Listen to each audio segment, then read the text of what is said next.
नमस्कार दोस्तों, कैसे हैं आप लोग। उम्मीद है फ्रेंड्स कि आप सभी लोग ठीक होंगे। तो जैसा कि फ्रेंड्स बहुत दिनों बाद हम लोग मिल रहे हैं इस सीरीज के साथ। तो जैसा कि आप जानते हैं कि हम लोग जो है प्रीवियस ईयर का जो हिंदी का पेपर था उसे हम लोग सॉल्व कर रहे थे। 2011 से हम लोगों ने शुरू किया था, तो 2015 तक जो है हम लोगों ने सॉल्व कर लिया था। तो बीच में थोड़ा सा गैप हो गया था, उसके लिए सॉरी। तो आज की इस वीडियो में जो है हम लोग 2016 से स्टार्ट करेंगे। 2016 में जो आपका यूपी टेट का पेपर हुआ था उसमें जो हिंदी के क्वेश्चन पूछे गए थे उसे हम लोग सॉल्व करेंगे। तो चलिए फ्रेंड्स वीडियो शुरू करते हैं। तो चलिए देखते हैं आज का सबसे पहला जो क्वेश्चन है 2016 में जो पूछा था वो ये है कि अभ्यागत शब्द में कौन सा उपसर्ग है।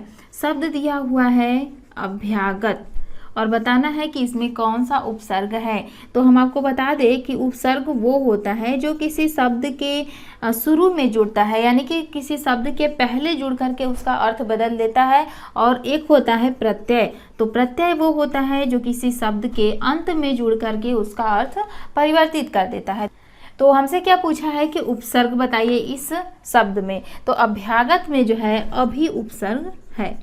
देखते हैं कि शुरू में क्या जुड़ता है। तो शुरू में आप देख रहे हैं अभ्यागत में अभी दिख रहा है, तो यहाँ अभी उपसर्ग हो जाएगा। अब ऐसा नहीं कि अ उपसर्ग हो जाएगा, या फिर बहुत बच्चे ये सोच रहे होंगे कि अब उपसर्ग हो जाएगा इस तरीके से अ और आधा व। तो ऐसा नहीं है। बहुत से ऐसे जो है शब्द होते हैं जिसमें डायरेक्ट अभी करके पूछता है। जैसे अभिमान की बात करें तो उसमें अभी हमें नजर आ रहा है, लेकिन यहाँ आप देख रहे हैं अभ्यागत। तो अगर ऐसे भी पूछता है आधा भ करके तो वहाँ पर भी जो है अभी प्रत्यय होता है। अब प्रत्यय कोई होता ही नहीं है कि ये कोई प्रत्यय होता है अभी प्रत्यय, और यही जो है इसमें होता है। तो ये सही हो जाएगा। चलिए नेक्स्ट देखते हैं। अगला क्वेश्चन है रमणीय में कौन सा प्रत्यय है। रमणीय शब्द क्या दिया हुआ है, रमणीय प्रत्यय पूछा है, यानी कि अभी हमने आपको बताया कि प्रत्यय वो जो किसी शब्द के अंत में जुड़ता है। तो अंत में देखिए कि क्या जुड़ा हुआ है। तो रमणीय में मैं आपको बता दें कि इसमें अनीय प्रत्यय है। कैसे है, जैसे अगर हम पठ धातु की बात करें, पठ में अगर हम अनीय प्रत्यय जोड़ें, अनीय एक प्रत्यय होता है, और अगर पठ में अनीय प्रत्यय जोड़े तो क्या हो जाएगा, पठनीय। तो वैसे ही यहाँ पर भी है रमणीय, यानी कि इसमें प्रत्यय अनीय जुड़ा हुआ है। अब एक बात कंफ्यूज करने की ये है कि यहाँ तो न है लेकिन यहाँ ड़ है। तो आप जानते हैं कि हिंदी में कई जगहों पर जो है ड़ को न और न को ड़ भी लिखा जाता है, बोला जाता है। तो वैसे ही जो है रमणीय में अनीय प्रत्यय होगा, क्योंकि अड़ीय कोई प्रत्यय नहीं होता है। चलिए नेक्स्ट क्वेश्चन देखते हैं कि बोरव सबे रघुवंश कुठार की धार में बारन बजी शरत थई बान की वायु उड़ान कै लक्षण लक्ष करव अरिहा समरथ थई। तो अब यहाँ पर ये पूछा है कि ये जो पंक्ति दी गई है इसमें कौन सा रस है। तो हम आपको बता दें कि इस पंक्ति में जो है रौद्र का भाव उत्पन्न हो रहा है, तो इसीलिए ये जो पंक्ति है इसमें कौन सा रस हो जाएगा, तो रौद्र रस हो जाएगा। ऑप्शन हमारे पास 4 दिया है, रौद्र रस, भयानक रस, विभत्स रस और वीर रस। तो होगा हमारा ऑप्शन ए सही, क्योंकि इसमें रौद्र की भावना आ रही है, तो रौद्र रस जो है ये सही होगा। चलिए अगला क्वेश्चन देखते हैं। अगला है श्री गुरु चरण सरोज रज निज मन मुकुर सुधार बरनौ रघुवर विमल जस सोदायक फलचार। अब ये पूछ रहा है कि ये दोहा है कि सोरठा है कि रोला है कि बरवय है। तो देखिए एक बहुत ही आसान तरीका हम आपको बताते हैं पहचानने का। पंक्ति क्या दी गई है, श्री गुरु चरण सरोज रज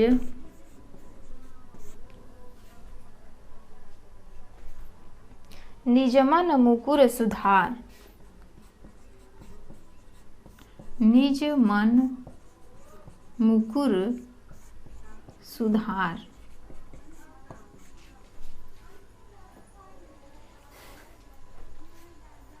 और आगे की भी और एक पंक्ति है।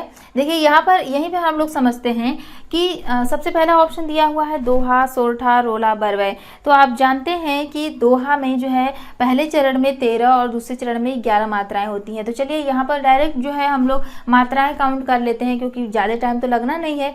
देखिए श्री में आपका 2 मात्रा होता है, यहाँ पर 1 मात्रा, यहाँ पर एक, एक एक एक एक 2 1 1 1 जोड़िए। देखिए कितना हो रहा है, 2 1 3 1 4 और 4 3 7 7 1 8 9 10 11 और ये 2, 12, 13, यानी कि यहाँ पर जो है 13 मात्राएं हो गई। आगे देखते हैं 1 2 3 4 5 6 7 8 9 10, 1 2 3 4 5 6 7 8 9 10 11, यानी कि यहाँ पर 11 मात्राएं। तो आप क्या देखिए, पहले चरण में 13 मात्रा और दूसरे चरण में 11 मात्रा। वैसे ही जब नेक्स्ट लाइन हम लोग लिखेंगे तो उसमें भी यही कंसेप्ट आएगा 13 और 11 का। तो 13 11 किस में होता है, तो दोहा में होता है, आप जानते हैं। और दोहा का उल्टा डायरेक्ट से सोरठा होता है, यानी कि 11 13 होता है। तो यहाँ पर ऑप्शन हमारा ए सही हो जाएगा, यानी कि ये जो पंक्ति दी गई है ये क्या है, तो दोहा है। अगला क्वेश्चन है कि वाक्य शुद्धि करनी है। ऑप्शन ए दिया हुआ है मोहन और गीता गा रही है, ऑप्शन ए है। ऑप्शन बी है गीता और मोहन गा रहा है। ध्यान दीजिएगा, यहाँ पर जितने भी ऑप्शन हम बोल रहे हैं इसी में से आपको छांटना है कि शुद्ध वाक्य कौन सा है। ऑप्शन सी दिया हुआ है मोहन और गीता गा रहे हैं। डी दिया हुआ है मोहन और गीता गा रही हैं। तो आप देखिए इसमें से कौन सा सही होगा। एक बार फिर से हम रिपीट कर दे रहे हैं, ध्यान दीजिएगा। मोहन और गीता गा रही हैं, तो मोहन और गीता गा रही हैं, क्या आपको ये सही लग रहा है, तो ये गलत हो जाएगा, ये ऑप्शन जो है आपका सही नहीं है। ऑप्शन बी देखते हैं गीता और मोहन गा रहा है, ये भी सही नहीं है।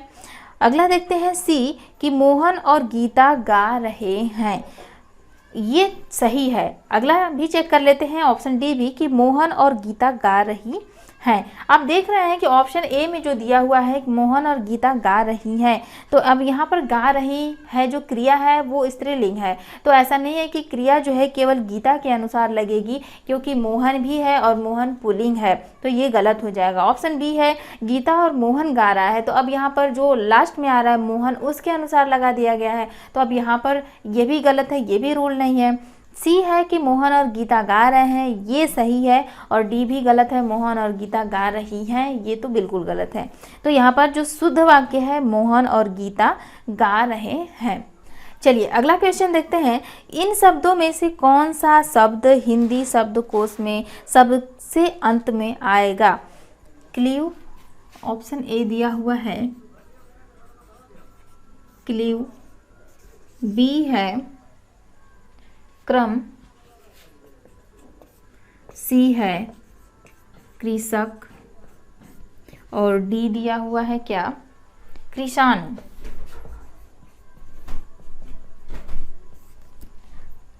कृषाणु। अब ये पूछा है कि बताइए कि इसमें से कौन सा शब्द हिंदी शब्दकोश में सबसे अंत में आएगा। ये कैसे चेक करते हैं, जैसे कि आपने इंग्लिश में पढ़ा होगा कि उसमें ये देखा जाता है जैसे अल्फ़ाबेट के अकॉर्डिंग कौन सा शब्द पहले आएगा, कौन सा शब्द बाद में आएगा, और वहाँ पर आपको कई सारे शब्द दे दिए जाते हैं और अल्फ़ाबेट के अकॉर्डिंग आप चेक करते हैं कि कौन सा अल्फ़ाबेट पहले आ रहा है, कौन सा अल्फ़ाबेट बाद में आ रहा है। सेम वही चीज़ यहाँ पर भी आपको करना है, हिंदी में करना है।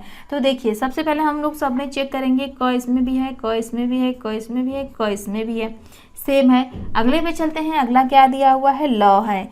अब यहाँ पर ल है और इसमें आप देख रहे हैं कि क्रम है, यानी कि क के बाद र आ रहा है, तो क्या ल पहले आएगा कि र पहले आएगा, तो र आपका पहले आ जाएगा, ल बाद में आएगा, तो ये ऑप्शन गलत हो जाएगा। इसको लेकर के चलेंगे और इन तीनों के साथ चेक करेंगे।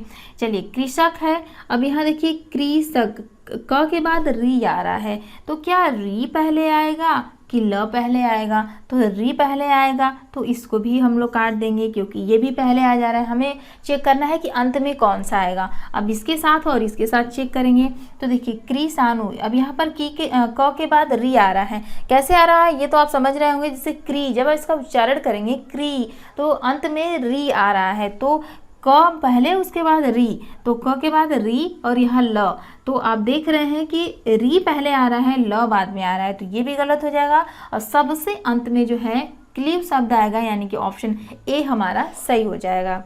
अगला दिया हुआ है कि चराचरम में कौन सा समास है। चराचरम, चराचरम, इसमें पूछ रहा है कि बताइए कौन सा समास है। और समास हमने आपको बहुत ही अच्छे से पढ़ा दिया है, अगर आपने समास की क्लास की होगी तो तुरंत इसका जवाब आप दे देंगे। चलिए देखते हैं, ऑप्शन दिया हुआ है पहला तत्पुरुष समास, बी है द्वंद्व समास, और सी है बहुब्रीहि समास, और डी है कर्मधारय समास। तो हम आपको बता दें सबसे पहले कि जो तत्पुरुष समास होता है, पहला ऑप्शन है तत्पुरुष समास, और पूरा जो है हमने आपको अच्छे से डिफाइन भी किया था कि कब कौन सा तत्पुरुष समास होगा। तो चराचरम में जो है तत्पुरुष समास नहीं होगा। बी ऑप्शन है कि द्वंद्व समास। द्वंद्व समास को थोड़ा सा रोक लेते हैं, ऑप्शन सी को हम चेक करते हैं। सी दिया हुआ है बहुब्रीहि समास। बहुब्रीहि समास में हमने आपको क्या बताया था कि बहुब्रीहि समास में वो होता है जिसमें कोई अन्य पद प्रधान होता है, यानी कि न प्रथम पद प्रधान होता है और न ही उत्तर पद प्रधान होता है, ये दोनों मिला के किसी अन्य की प्रधानता को बताते हैं। जैसे कि अगर हम बात करें चंद्रशेखर की, चंद्रशेखर यानी कि भगवान शिव की बात कही गई है, या फिर लंबोदर, तो ये भी जो है गणेश के लिए कहा जाता है। तो ये सारे शब्द जो है वो बहुब्रीहि समास में आ जाएंगे। तो चराचरम में ऐसा कुछ नहीं है कि ये बहुब्रीहि समास में आए, तो ये बहुब्रीहि समास नहीं होगा, सी भी गलत हो जाएगा। डी है कर्मधारय समास। तो कर्मधारय समास में हमने आपको क्या बताया था कि कर्मधारय समास में विशेषता बताई जाती है, यानी कि विशेषण और विशेष्य का यहाँ पर जो है महत्व होता है। तो जब किसी की विशेषता बताई जाए वहाँ पर कर्मधारय समास होगा। तो जैसे कि आपका नील गगन हो गया, पीताम्बर हो गया, ये जो है आपके कर्मधारय समास में आएंगे। तो ये भी आपका गलत हो जाएगा। ऑप्शन बी दिया हुआ है द्वंद्व समास, तो चराचरम में हमारा द्वंद्व समास होगा। द्वंद्व समास में क्या होता है कि इसमें दोनों ही पद आपके प्रधान होते हैं। तो चराचरम यानी कि चरा और चरम दोनों शब्द, दोनों जो है आपके पद, प्रथम पद उत्तर पद दोनों ही आपके प्रधान है, तो इसमें आपका द्वंद्व समास होगा। द्वंद्व समास के और भी उदाहरण जैसे कि गौरी शंकर हो गया, भाई बहन हो गया, माता पिता हो गया, या फिर जो है नर नारी हो गया, लेन देन हो गया, ये सारे जो आपके उदाहरण आते हैं ये द्वंद्व समास में आते हैं। ये लिख दे रहे हैं आपको, जैसे लेन देन, नर नारी। और एक अच्छा तरीका ये भी है पहचानने का कि बीच में जो है योजक चिन्ह आपको दिखेगा, राजा प्रजा, ये सब जो है इस टाइप के जितने भी आते हैं, भाई बहन, माता पिता, गौरी शंकर, ये सब जो है चराचरम ये सब जो है आपके द्वंद्व समास के उदाहरण आते हैं। तो इस शब्द में चराचरम में कौन सा समास हो जाएगा, तो द्वंद्व समास हो जाएगा। चलिए अगला देखते हैं। अगला क्वेश्चन है कि भाषा शिक्षण की पद्धति नहीं है। ऑप्शन ए दिया हुआ है किंडरगार्टन, बी दिया हुआ है मॉन्टेसरी, सी है डैक्राली, और डी है अभिक्रमित अनुदेशन। तो हम आपको यहाँ पर बता दें कि भाषा शिक्षण की पद्धति कौन सी नहीं है। तो आप जानते हैं कि किंडरगार्टन ये भी जो है भाषा शिक्षण की पद्धति है। उसके बाद ऑप्शन डी है मॉन्टेसरी, ये भी जो है इसकी एक पद्धति है। सी दिया हुआ है डैक्राली, और ये भी जो है भाषा शिक्षण की एक पद्धति है। ऑप्शन डी है अभिक्रमित अनुदेशन, ये जो है इस पद्धति में नहीं आता है। तो ऑप्शन डी जो है हमारा सही हो जाएगा। और एक बात हम आपको बता दें कि जो आपका सबसे पहला ऑप्शन है किंडरगार्टन, यानी कि भाषा शिक्षण की जो पद्धति है किंडरगार्टन, इसके जो जनक हैं वो कौन है, तो किंडरगार्टन के जनक जो है वो फ्रॉवेल को माना जाता है। और दूसरा ऑप्शन दिया हुआ है मॉन्टेसरी। तो जो मॉन्टेसरी पद्धति है, तो मॉन्टेसरी पद्धति के जो जनक माने जाते हैं वो डॉक्टर मारिया मॉन्टेसरी माने जाते हैं। तो ये जो है इनके जनक हो गए। तीसरा ऑप्शन दिया हुआ है डैक्राली। तो डैक्राली के जनक कौन है, तो डैक्राली के डैक्राली ही जो है ये जनक हैं। तो यहाँ पर जो है ये क्वेश्चन आपसे पूछा भी जा सकता है कि भाषा शिक्षण की जो पद्धति है किंडरगार्टन, इसके जनक कौन है, तो इसके जनक फ्रॉवेल हैं। ये हमने आपको बताया। मॉन्टेसरी का पूछेगा तो डॉक्टर मारिया मॉन्टेसरी हो जाएगा, डैक्राली का पूछेगा तो डैक्राली हो जाएगा। चलिए अगला देखते हैं। अगला क्वेश्चन क्या दिया है कि बालक की प्रारंभिक शिक्षा उसकी मातृभाषा में दी जाए। ये स्टेटमेंट यानी कि ये जो कथन है ये किसने कहा है, यानी कि किसका ये मानना है। ऑप्शन ए है मॉन्टेसरी का, बी है महात्मा गांधी जी का, सी है फ्रॉवेल का, और डी है किलपैट्रिक का। तो हम आपको बता दें कि ये जो स्टेटमेंट है कि बालक की प्रारंभिक शिक्षा उसकी मातृभाषा में दी जाए, ये किसने कहा है, तो ये महात्मा गांधी जी ने कहा है। तो ऑप्शन हमारा कौन सा सही हो जाएगा, ऑप्शन बी जो है हमारा सही होगा। अगला है कि व्याकरण शिक्षण के लिए उपयुक्त नहीं है। ऑप्शन ए है आगमन प्रणाली, बी है निगमन प्रणाली, और सी है अव्याकृति प्रणाली, और डी है कक्षाभिनय प्रणाली। तो यहाँ पर जो है हमारा ऑप्शन डी सही होगा, यानी कि व्याकरण शिक्षण के लिए उपयुक्त तो कौन सा नहीं है, तो कक्षा विनय प्रणाली जो है वो सही नहीं है। चलिए अगला क्वेश्चन देखते हैं कि आनंद कादम्बनी पत्रिका का प्रकाशन कहाँ से होता है, और ऑप्शन ए दिया हुआ है बनारस, बी है मिर्ज़ापुर, और सी है इलाहाबाद, और डी है लखनऊ। तो फ्रेंड्स हम आपको बता दें कि ये जो आनंद कादम्बनी पत्रिका है बहुत ही इम्पॉर्टेंट है। आनंद कादम्बनी ये जो पत्रिका है, ये पत्रिका कहाँ से प्रकाशित हुई, तो मिर्ज़ापुर से कब, तो 1881 में। और इसके संपादक कौन हैं, तो संपादक की बात करें तो संपादक हो जाएंगे बद्री नारायण चौधरी। ये इसके संपादक हैं, जिन्हें कि क्या बोला जाता है, प्रेम घन के नाम से भी जाना जाता है। इनका उपनाम है प्रेम घन। यानी कि आनंद कादम्बनी पत्रिका जो है मिर्ज़ापुर से प्रकाशित हुई, कब, 1881 में। संपादक कौन है, तो बद्री नारायण चौधरी यानी कि प्रेम घन। तो यहाँ पर हमसे पूछा है कि जो है कहाँ से ये जो है प्रकाशित हुई, तो ये मिर्ज़ापुर, यानी कि ऑप्शन नंबर बी हमारा सही हो जाएगा। और ये भी आप लोग ध्यान दीजिएगा, याद कर लीजिएगा, इसका संपादक भी पूछ सकता है, सन भी पूछ सकता है, तो ये चीज़ भी जो है आप नोट कर लीजिएगा। आदिकाल की रचना है, ऑप्शन ए है अखरावट, बी है छत्रसाल दशक, सी है दीपशिखा, और डी है खुमान रासो। तो फ्रेंड्स हम आपको बता दें कि आदिकाल की जो रचना है ये खुमान रासो है। खुमान रासो की अगर हम बात करें कि ये किसकी रचना है, तो ये है दलपति विजय की ये रचना है। ये भी आपसे पूछ सकता है कि खुमान रासो किसकी रचना है, तो दलपति विजय की। और जो खुमान रासो है ये आपकी आदिकाल की एक रचना है। तो इसी के साथ फ्रेंड्स आज के इस वीडियो में बस इतना ही। और जो कुछ और क्वेश्चन बचे हैं 2016 के, तो वो हम लोग जो है नेक्स्ट वीडियो में देख लेंगे। तो अगर आपको आज के वीडियो में कहीं भी कोई डाउट है तो आप हमें कमेंट सेक्शन में बता सकते हैं, पूछ सकते हैं। तो फ्रेंड्स अगर आपको वीडियो पसंद आई हो तो प्लीज़ फ्रेंड्स वीडियो को लाइक कर दीजिए और साथ ही साथ अपने फ्रेंड्स में शेयर भी कर दीजिए। तो चलिए फ्रेंड्स मिलेंगे नेक्स्ट वीडियो में, तब तक के लिए friends have a nice day and take care.